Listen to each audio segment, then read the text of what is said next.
This is the Brew World Order Podcast. Welcome to the Brew World Order Podcast. My name is Mike Curtin. If you haven't subscribed yet, let those fingers fly and hit that button. This is episode number 43, and in this episode I sit down with Bobby Slattery of 50 West Brewing Company in Cincinnati, Ohio. Bobby talks to me about the complications of partnership, how important it is to take a break from it all, and how he did everything in his power to keep as many of his workers employed during COVID by opening an old school burger stand. You know, as he was telling me this story, I couldn't help but feel that sweet Disney movie underdog type of vibe going on. And I gotta tell you, if this story doesn't make you feel all warm and fuzzy inside, I have to imagine you're either a cold-hearted mother, or you just haven't had enough to drink yet. So maybe it's time you sit back, you crack open a beer, or two, maybe three, and enjoy the podcast. I know I will. Hey guys, I'm Mike Curtin. This is the Brew World Order Podcast, and today I'm with Bobby Slattery of 50 West Brewing Company in Cincinnati, Ohio. After Bobby Slattery graduated college in 2004, he had ambitions to move from Cincinnati to Chicago and start a new life there. A friend had told him about the Oscar Mayer Wienermobile, and he thought it sounded like a fun idea for a job. But when he got to Chicago, he was offered a job doing event marketing with the Verizon Wireless Street Team. Both him and his new coworker, Sarah Biebick, a Western Michigan University graduate, were given a Hummer truck and had them drive around the country on tour with Green Day. Their job was to put Verizon phones in people's hands at concerts and get them excited about it. As they traveled, Bobby started to see a bunch of breweries popping up along the way. At some point while in Michigan, Sarah tells Bobby he has to see Bell's Brewery and what they do there. It had sparked an interest for Bobby. After they finished their tour with Green Day, Bobby started managing for the same company but was now living in Chicago where he just got engaged to his wife. One day his father called him and asked him if he wanted to come back to Cincinnati and manage a restaurant that he had opened. Bobby moved back and began learning under the tutelage of Wei Chung Yi, who was the general manager at the time. After a couple of years, he felt like he really understood the hospitality industry and started to think about all the breweries that he had visited while traveling. He talked to two of his friends that knew how to brew beer, and they quickly started drafting up plans for opening their own brewery. From there, they got the ball rolling, and in November of 2012, they opened their doors as 50 West Brewing Company. And Bobby Slattery is here with me today. Bobby, how's it going? Mike, I'm great. How are you doing? Very well, very well. Thank you for being with me. I appreciate you having me on. Yeah, absolutely. So, how did you guys wind up coming up with the name for your brewery? For 50 West. So yeah, it's that's actually like, so when you're for anybody out there looking to start a brewery, the naming of your brewery is always like a really fun. It's a fun and also like nerve-wracking project because you spend all this time, you throw out all these ideas, and then at the end of it, like you come up with it. And I'll never forget, like when we decided to do 50 West, I'll get into the story of how we had it, but you kind of like, when you say it for the first time, you're like, you know, because everybody asks you like, well, what's it called? And you'll say like 50 West. And when you first say it, like you want to almost follow it up immediately with like, is that good? Do you like that? Like, yeah, right. How does that sound to you, right? And now, you know, we've been in business since 2012, so, you know, it's 9 years later, and now 50 West is like a thing, and it like means something to people. But the initial stages of it, it's so nerve-wracking to say that out loud, and you're hoping that someone's going to say like, oh, I like that, or like, I give you approval. So, but yeah, so the name came from, you know, our brewery, the initial spot where we started, we have like a campus now. So it's not just, we have multiple buildings with all these different things going on, but the initial building we started in was built in 1827, and it was a wealthy person's home. So like Abraham Lincoln supposedly has slept upstairs. It was like this crazy story. And but out front, so we're looking at all these things that it could possibly be. And there's a road out front of our brewery, and it's Route 50. And we started looking into the history of Route 50. I'm like, oh my God, like this road literally goes all the way across the country, like Ocean City, Maryland, all the way to California. And there's not a lot of, I think there's 50, and maybe I think there's one other road just north that goes all the way across the country. And we love this idea that like we'd be able to name these beers after this road, and there was going to be all this adventure that could take place. Right. We would always say like our business was like a road trip. It's like, you know where the final destination that you want to get to is, but you're not sure what's going to happen along the way. Gotcha. Yeah. And so we we loved that, and the goal was like, hey, we're gonna open this brewery, and then hopefully one day, if we're successful, we'll be able to like take a right out of here and drive all the way to California. And since then we've done the trip. We actually bought a Volkswagen when we first started, and the goal was to get the Volkswagen to drive that across the country, but we ended up catching the first one on fire, just trying to go about 45 minutes north to like an event. And so the idea of driving the Volkswagen across the country has sort of been put on hold. Maybe one day, but for right now, it's we've done the trip in our own cars, but no Volkswagen for now. But yeah, that's 50 West, and that's where the name came from, and ultimately what people know us as today. Right. So when you and your co-owners kind of got together and you were all deciding on opening the brewery, what was that like? What was that moment when it kind of was like, all right, yeah, we're going to do this? I mean, I think we were like, we're doing this. Like, it wasn't like I don't know if there was ever like a should we do it or maybe we should do it. It was just like, hey, we're gonna figure out how to make this happen. Right. And I think the moment that stuck out where it was real was actually like, it was when we opened the doors, and I'll never forget like the crowds just flocking in, and it was like, oh my God, this is real. Yeah, like, right. This is not, I think at first, in like a lot of tap rooms, when we first opened, I think we were open like Friday, Saturday, Sunday, right? Like not open Monday through Thursday, and then we weren't open during the day. And at first it was sort of just this limited thing of sort of like, hey, we'll all kind of keep doing our jobs and we'll figure this out. And then when we opened the doors and the crowd showed up, it was like, oh my God, this is like a thing. Like we can do this. Right. And so that, that was, I remember sitting down in a meeting probably after the first week, and we were all like, all right, this is legit. Like we can't just do this 3 days a week. Like we got to figure out how to run with this and go. And that, I think that was when we knew we had something, and then it just became like, how do we figure it out from there? Right. Yeah. That must've been a surreal moment for you. Yeah, it was awesome. I mean, I think it was special for all of us. And yeah. Right. To look back on it, what it is today. I mean, I think right now we employ about like 120 employees. Wow. And, back then there was 5 of us. you know what I mean? It's crazy to see what's happened over the last 9 years. Yeah, it's impressive. So I know that moment must have been like surreal for you. Was there any other moments that stand out for you that kind of pops out?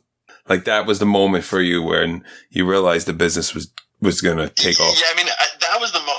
In 9 years, there's a lot. Like this has been a roller coaster. Right. All the stuff we've gone through. There are other moments, when you can't fulfill when the beer runs out. So like I'll never forget our first Father's Day. So I think we had 32 beers on tap. The ability to have that much. And our first Father's Day, we were down to, I think we had 4 beers available, and we had a 6-beer flight. Wow. So all these dads showed up, and it was like, hey, you get 4 beers, and the one you like the best, you can try twice. And it was like, most breweries go through this. That's always like when somebody's starting a brewery, that's probably like one of the early things. It's like, hey, you're not going to have enough beer. I don't care how much beer you say you have. Like everybody always runs out of beer. Yeah. And so, that the Father's Day where it was like, oh shoot, we got to figure out how to brew more beer. And then trying to figure that out and growing, we started on a little 10-barrel system, with 4 fermenters, 4 10-barrel fermenters and 1 10-barrel bright. And then we doubled that thinking that would be enough. And, this year we'll probably net out, we're hoping to net out around like 8 to 9,000 barrels, so going from, 500 to 1,000 barrels a year to 8 to 9, like we've come a long way, but there's all these little hurdles, that you run into from running out of beer to, when you can't fit the kegs in the cooler anymore. We used to run it, when we first started, we would run, all of our deliveries were out of my pickup truck. The way we used to stack the cooler back in the day, like you laugh about it now, but we would have kegs like four high stacked in this cooler, and right. Getting beer in and out was like a nightmare. And we still deal with that struggle today, but it's on just a larger scale. But I think growing pains in breweries are always fun to look at because there's a lot of there's a lot of frustration, right? Like the people that are dealing with that problem when they can't, hey, there's not enough space and things like that. Like they're frustrating at the time, but then you look back on it and you kind of laugh and you kind of almost miss it in some ways. And not that you want to go back and do it again, but you're kind of like, oh, remember, we're complaining about this. We used to have this other problem, which was way, way bigger. Right. Yeah. So when you first opened your brewery, like from the moment when you guys were all talking about doing it to the moment you finally opened their doors, what do you think was the most challenging part for you as a whole? Jeez. I mean, I know it's far back there, but any. No. And what's so weird is when we opened, it just didn't seem like it. Like for whatever reason, it was fun. Like it was just fun the whole time. Like it wasn't our biggest struggles. Like the biggest struggle I've ever dealt with in this business was COVID. Like COVID was the hardest thing I've ever had to deal with in my life. Right. But the opening of the business, the struggles were. We were, at first it was like, hey, we got to find tanks, and we're driving all over, the United States looking for tanks, but it was fun though. Like we'd go on a road trip and we'd drive to Virginia, and then we'd go look at some guy's tanks, and you'd ask him, he'd sit there and drink a beer with you and tell you, and part of you was like, well, why are you selling this? Why are you selling this if this business is so good? Right. Yeah, for sure. Right. But that part of it was not that hard. I mean, I think from we figured out our capital scenario pretty early on. Like we were able to use friends and family to help get that piece of it done. Okay. And so there wasn't like a huge struggle as far as that goes. I think that we probably should have been more aggressive. We should have been looking to raise more capital than we did. I would say that that's something that, like, hindsight 2020, we missed out on a little bit of opportunities just by not having enough money early on. But at the end of the day, like where we are now, like, we ended up where we were supposed to be. So it's not the end of the world. But I think that might have been, if I could go back in time, it would have been like, hey, get more money, because there's more opportunity out there for you that you can capitalize on earlier had we had that. I don't know if that's necessarily the case today, but if I had a time machine, that would have been something I would have maybe done differently. Yeah, I would say things are going pretty well, considering you opened the third one, right? You opened your speaking of COVID and everything. Yeah, I don't. It's hard almost to find 1, 2, 3. Like we currently have 3 buildings that we operate out of within our campus, and then we opened up another brewery on Route 50. So like literally now, if you take depending on what side of the street you're on, but if you head east out of our building and you just keep driving on that road for 80 miles, you will literally run into another 50 West on Route 50. It's pretty cool. Right. You can make a road trip out of it if you wanted to. Right. You hit all of them. So when you were opening your third one, it was about like April when they kind of shut everything down, or more March, right? Yeah. So whose idea was it that there was a little operation that you guys had where you kind of set up tents? Yeah, so I mean, COVID's the best thing that ever happened in my life. It's the hardest thing I've ever had to go through, but it was literally the best thing that has ever happened in my life. So when COVID hit, I didn't know what to do. Like here we are. We've got our brew pub can't be opened up. We had, I don't know, 40 employees there.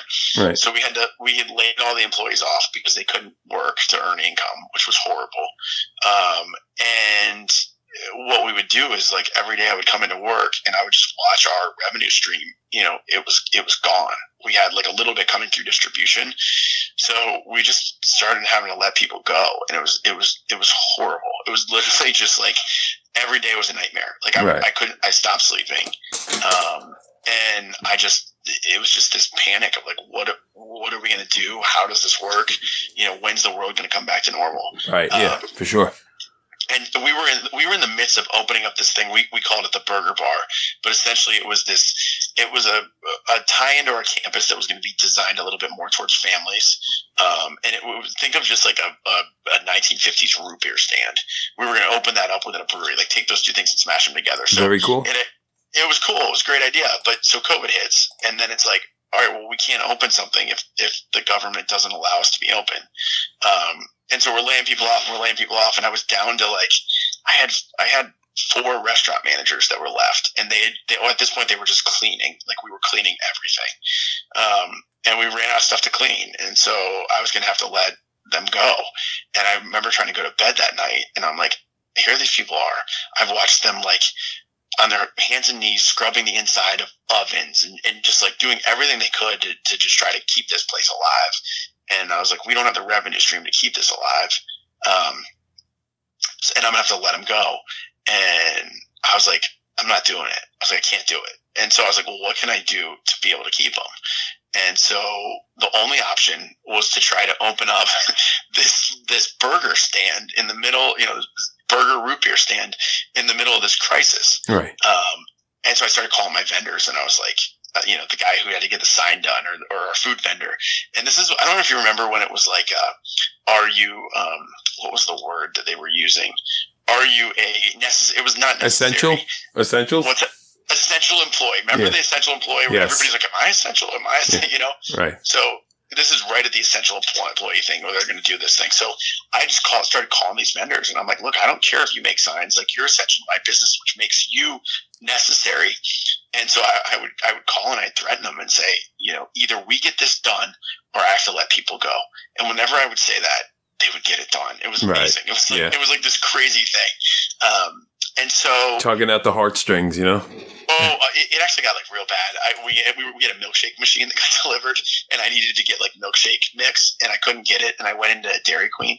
So I walk into this Dairy Queen, and there's like this 15-year-old girl working behind the counter, and it's the middle of COVID, and I'm like, I need you to give me your Dairy Queen mix. And the girl's like, I can't do that. I was like, I'll buy it from you. And she's like, I can't do that. I was like, if you don't give me the Dairy Queen mix, people are going to get fired. And this girl's like, I'm going to have to call my manager. And so she gets on the phone with the manager, and the manager, I'm almost positive they said look, I'm going to call the police. Like, tell this person. So she's like, he's got to call the owner or whatever. And at that point I kind of picked up okay, what I just did was insane. Like, I can't keep doing this. So right. I walked out of the store. I didn't get any of the milkshake mix. But hey, you tried. That's the entrepreneurial spirit. You know what I'm saying? It was just, you do whatever you got to do. Like, right. That was it. At this point, it wasn't even about fighting for my business. Like, it was a personal thing about keeping my employees employed. And it's something that for 9 years, maybe I took it for granted. I don't know what it was, but it was this mission for me where it was like, I don't care if there's this pandemic. I have, it's my job to help provide, for your families, for your lifestyle, whatever it is. But that's what I do. And that's what I pride myself on. And now I'm going to be challenged in the worst way possible, or in the hardest way possible to do that. And it was like, I'm going to figure this out. Either I'm going to go to jail or I'm going to figure this out. Literally at that point in my head, that's what was going on. Cause the county was telling me I couldn't, permits weren't approved or whatever. And I was like, if this is going to prevent my people from making money and being able to take care of themselves, and I remember thinking in my head, I'll go to jail. I'll go to jail before these guys stop me because, they're not going to pass a permit because they're, whatever. Right. So very long story short, when I went to our staff, we all started working 7 days a week, and there was no breaks, and it was insane. But they were on board with it, and I told them I can't promise you this is going to work, but this is what we have to do if we want to keep our people here. And our people were just so fantastic, and they all just were working, and we were working like crazy. And so we opened up the burger stand, and at the time, I figured that we needed to do in order to be able to support, and at this point, all job titles went out the window. So it was like, if our sales manager, I don't care if they're a sales manager, you now work as the cashier at the burger stand. Right. Our graphic designer, you're making ranch dressing in the back, whatever we have time to adapt. Time to adapt, right? And everybody did it, and it was amazing. So I told them at the time, I was like, look, I think we're gonna have to do about $20,000 a week to support our payroll. That's the number we need to hit out of this to go burger stand. We were just, and I remember our Max Fram, he's our vice president over here at 50 West, and he started with us as a host way back in the day when we first started, and he's done every job you can imagine here. But he came to me, he's like, do you think we can do 20,000? And I was like, honestly, probably not. But at this point, I don't know what else to do. So that's the number we have to hit. Let's go for it. And if we fail, we fail. And, everybody gets fired. 50 West goes away, or I'm not sure what's going to happen, but we at least have to try at this point. We don't have any other options. So we opened that stand, and people just started flocking like you wouldn't believe. Awesome. It was incredible. And so they ended up, our first Saturday that we went there, I'll never forget this. At the end of the night, when we printed the ticket in one day, we did $21,000 in business in selling to-go cheeseburgers. Phenomenal.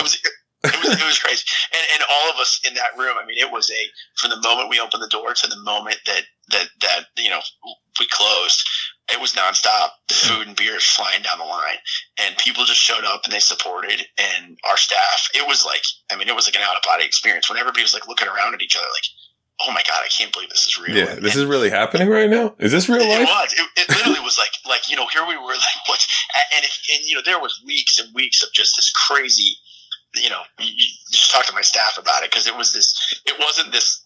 When I talked about the opening of our business and how everything was kind of just like fun and, it kind of just flowed perfect, this was the exact opposite. This was like, hey, we think we're open tomorrow. Oh, the fire chief's not letting us open. Hey, we're going to do to-go. Hey, every day was just this chaotic thing, and everybody just rolled with the punches, and we figured it out. And it ended up, today we employ more people than we've ever employed in our life.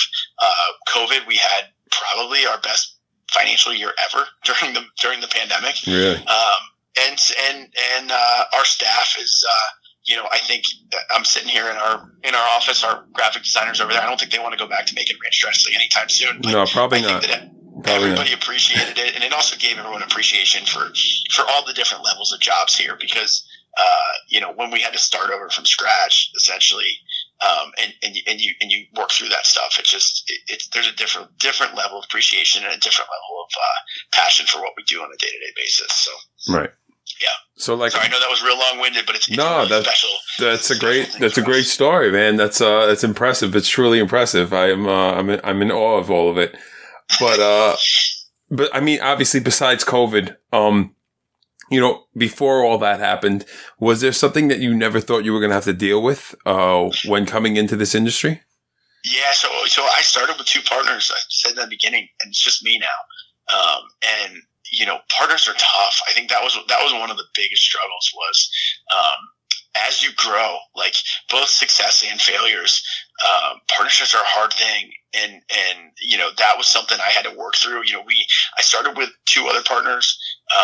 The first one that we started with, so that they were brother-in-laws, and initially the first one went off to do, our success kind of led to like almost like rifts within our partnership, because it kind of gets into like why are you having success? Is it because of, am I the one creating success, or you the one? Right. And so all these opinions and stuff start getting formed. And so, within our first, I think it was the first partner within the first year decided to go out. He wanted to do his own thing. Almost like, what it's real similar to, and I always say this, craft beer in like the music industry, or like, synonymous. It's kind of this, right? Like they are, it's like, you see the brands, like, they'll, once they get popular, people start knocking them, right? Like that's how the music industry is too. Yeah. It's like, when they're indie, people are into them, and then they get too popular, and people start knocking them.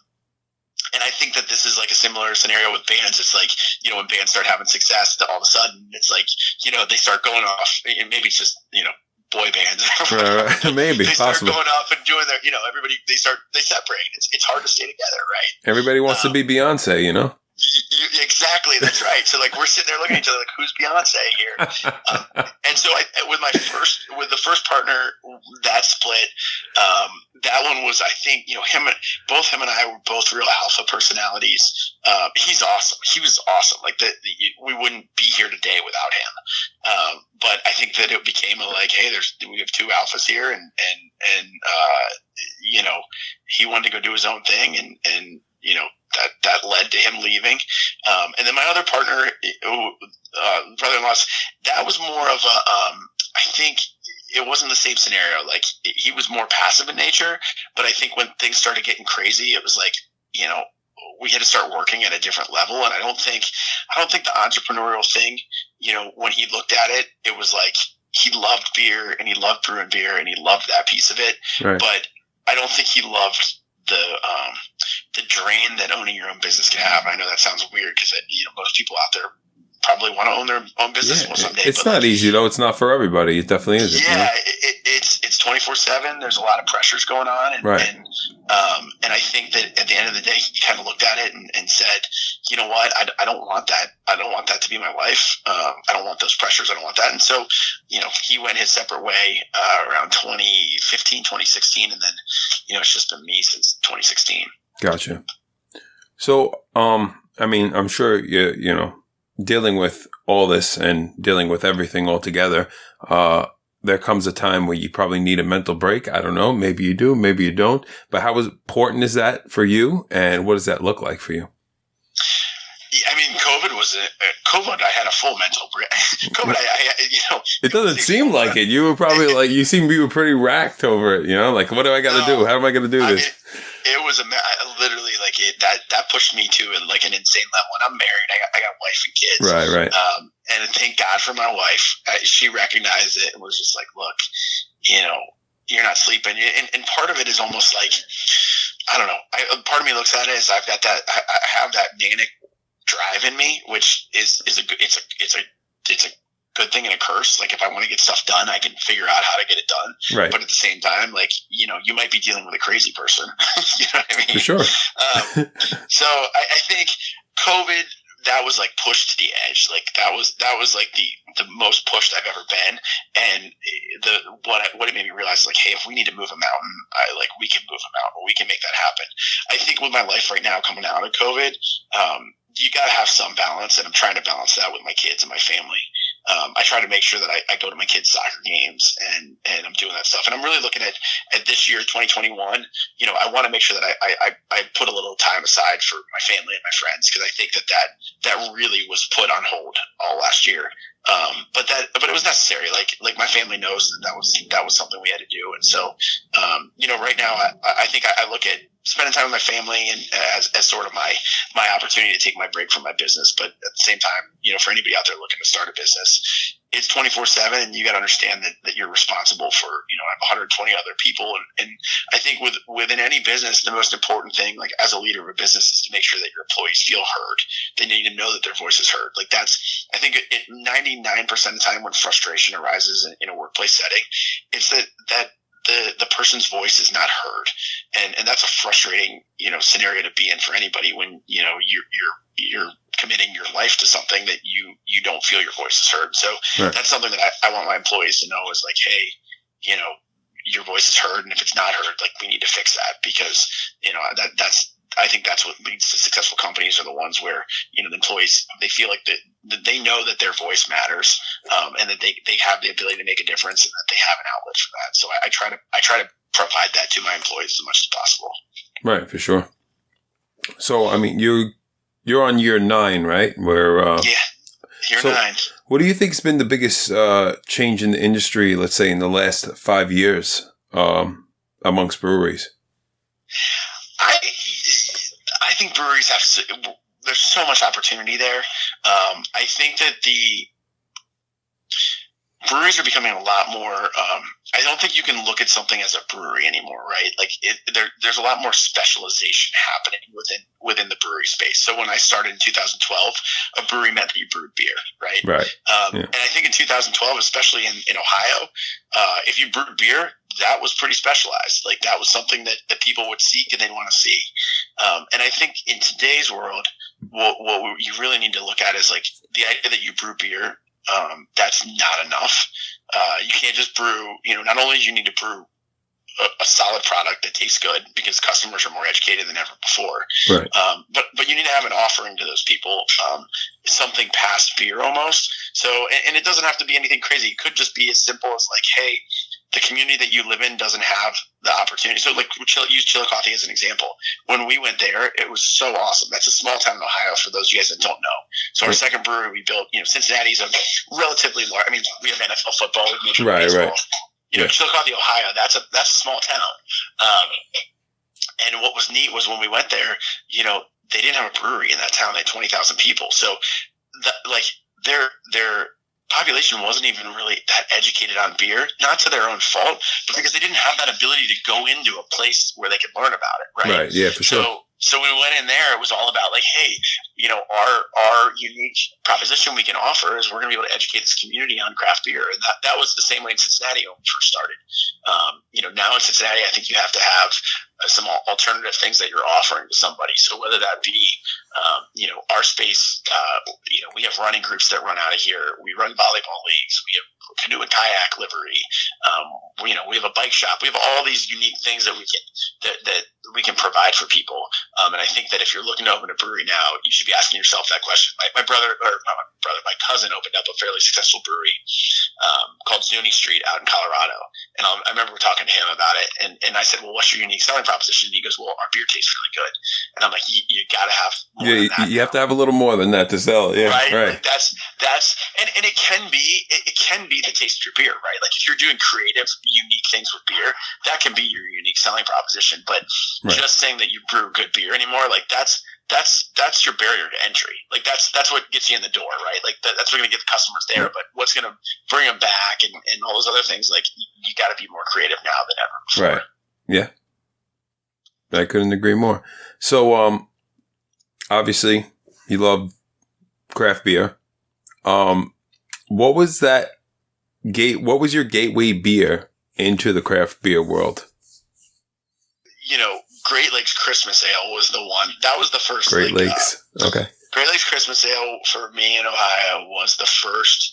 That was like the buzz. That was like the excitement, right? Like I don't know if anyone out there listening. I don't know if you have the ability to get your hands on that beer or whatnot.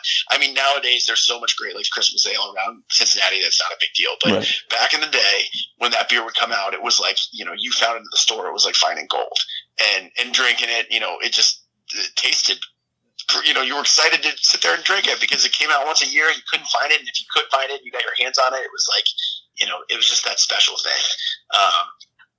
So I think that was the first one that I got excited about. Oberon, we talked about that earlier. That was my, when I was traveling around the country, that was sort of one of those ones I was like, oh wow, this is neat.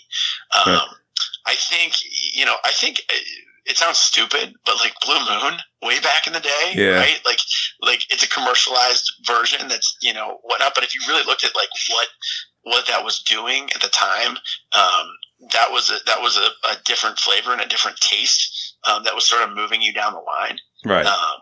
So that was, the first beer that I was like, I'll never forget the first beer that I was like, wow, this is like, there's something special going on here, was Triple Carmelite. When I first had that beer, right, it was like, it's just fancy and sexy. And like, I think that, that was one of the first beers I think that I really like appreciated from a flavor profile standpoint. Like when you get into Great Lakes Christmas Ale, nothing against Great Lakes Christmas Ale, it's a fantastic beer. But I would just say like that was one of the ones that I just looked at that was just like, holy crap, this is a beer that I just drank that just like, this is fancy. This is like really special. Right.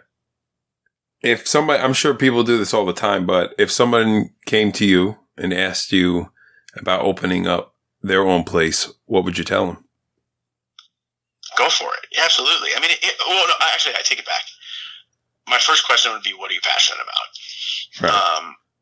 I ask that question to everybody that I interview. I always want to know what their passion is. And if you're going to do this, I think that you need to make sure that your passion aligns with it, because it's going to be a lot of time. It's going to be a lot of effort. It's going to be a lot of money. And I think that if you're passionate about that, and I'll use this as an example. I'm not, and this will sound bad. My number one passion in life is not beer. My passion in life is people. And what I love about owning a brewery is breweries bring people together. Tons of them. So I think that's being passionate about beer might not necessarily be the best reason to start a brewery. It could be like that could lead to a lot of success. But what I love is people, and I love learning about people, and I love hearing their story, and I love all things happen. And owning your own business and beer especially, you just get to talk to a lot of people and be around a lot of people and get to learn about those people. And so that's what I love about what I get to do on a day-to-day basis is that ability.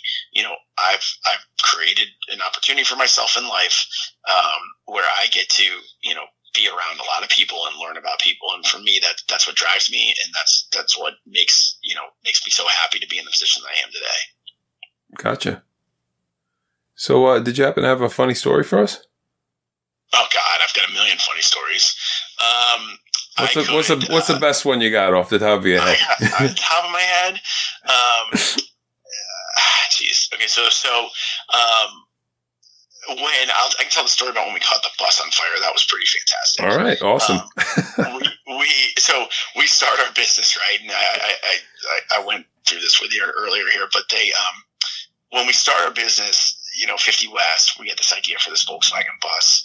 And, we were driving the bus across the country. It was going to be our mascot, whatever. So we get the bus and it's literally like people just love it. And we figured out how to outfit it and be able to pour beer out of it. And so, I'm at an event, at the end of a long weekend, and the next day we're way on the west side of Cincinnati, which I don't know if you guys noticed, but probably I'd say 45 minutes from the brewery. Long event. We'd serve beer out of this Volkswagen bus, and so the next morning we're supposed to do this corporate outing for Kroger. That's probably about an hour away, and the guy I'm with, I'm there. Somehow I have my 2-year-old son with me at the time, and the other guy I'm with doesn't know how to drive stick shift, and so I'm like, all right, rather than drive the bus back to the brewery, why don't we just take it to the other event? It's the end of the day on a Sunday, and so he didn't know how to drive stick shift, so I'm like, all right, you drive my car with my 2-year-old in it, and I'll drive the Volkswagen. But I would say, 5 minutes or so, just pull up along the side of the bus so I can wave at my son, because he doesn't know who you are. Right. And I don't want him, this is a weird scenario to begin with. So, so we're driving 50 minutes into the ride, and we're 10 minutes away. We're literally 1 or 2 exits from where we're supposed to go. And he pulls up on the side of me and he starts waving, and I'm waving back. I'm like, why is he doing this now? We're going to be there in a second. And then I realize he's not actually waving at me. He's telling me to look behind me, and I look in my rear view mirror, and this is the bus that defined our brand. That was the key to all of our success. It is in flames. I'm driving down the highway, and the whole back of the bus is on fire. And so that's sick. I'm like, oh my God. And I have all of the equipment in there from the event. And so I pull off to the side of the road, and he pulls over with me. Well, here's my 2-year-old son, and I can see this fire happening, and I can also see our CO2 tanks that are inside of the bus. Oh no. And the fire is slowly making their way up there. And so I tell him, I'm like, look, just take my son and drive as far away from here as you possibly can. I don't know what's going to happen, but we have to figure this out. So I call the fire department, and all I can see is the fire slowly getting closer and closer to this compressed air and compressed CO2. So anyways, the fire department gets there, and I'm like, you guys got to hurry out this thing, whatever. So they just shut up. They sit me down really fast, and they go and they blow the whole truck down, blow it all over and get the fire out or whatever. And they come up to me afterwards, and they're like, listen, kid, they're like, that was a tank of carbon dioxide. If you would have actually opened that tank up, nothing was going to happen if the fire got to that, other than the carbon dioxide is a fire suppressant. You could have put the whole thing out with this tank of CO2. And so I always tell I always tell the story, but in the movies, after your car catches on fire and all of your important belongings have been burned to a crisp, I always envision a blanket gets put around you, and the fire department brings your mom over, and she gives you a hug or whatever. And that's not how it works. Instead, all of my possessions are burnt to crisp. Look, call a tow truck. You got to figure out how to get your way home. Yeah. See you later. See you later. Exactly. So they sent me back to, I made my way back to Cincinnati, eventually, 40 minutes from where we were. And that bus, that was our little mascot. So we ended up getting that refinished, and it now sits inside of our little root beer stand. And it's a 4-top table where little kids sit in and can eat their cheeseburgers and hot dogs and all that good stuff. So, we made good of it in the end, but it was definitely at the time pretty good. So, right. Yeah, I can concur, being a firefighter myself, that when a car goes on fire, it's kind of like, all right, grab a tow truck and, all right, we put this out and see you later. Sorry. Does everybody react that way? Or are they always like, what, really? Yeah. This is my problem now? Yeah. It's time to call a tow truck, and, we'll stick around for a little bit, but then we're out of here. And unfortunately, that's the way it goes. It's what we could do. So I have a little thing, a little segment called Quick Fire 5. Just 5 quick questions, beer related. Ready? Go for it. All right. One of your beers that you would recommend someone try. Oh God, I always get this all the time. It depends on the weather.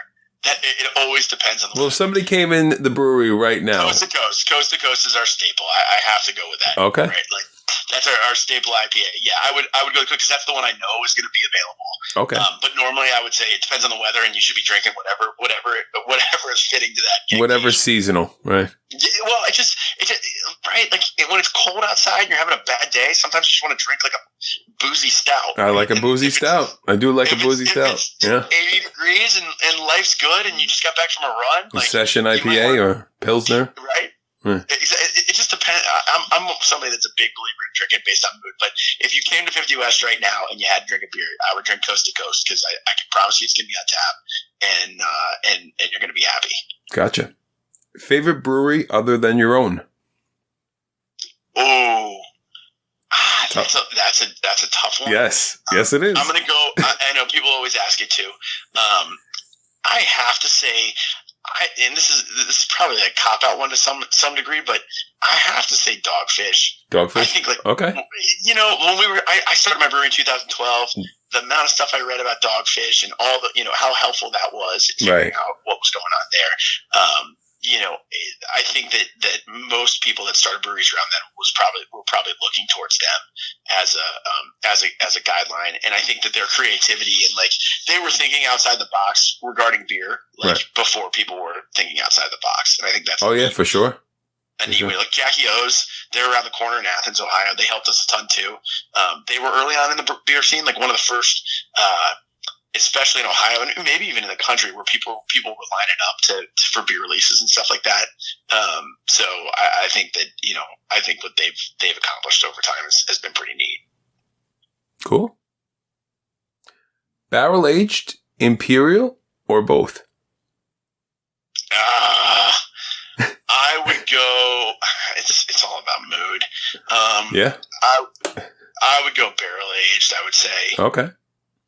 The last beer you drank that blew you away? Could be your own, could be someone else's. Oh, God. I'm forgetting what the Pilsner, what it was called from Jackie O's. There was a Pilsner I drank recently that I was just like, holy crap, this is fantastic. It was just, what I loved about it was like, I don't know, we talk about this a lot, but like, you get into the you know, overly fruited, hazy IPAs, and you get into the, you know, crazy pastry stouts that are just loaded with flavors.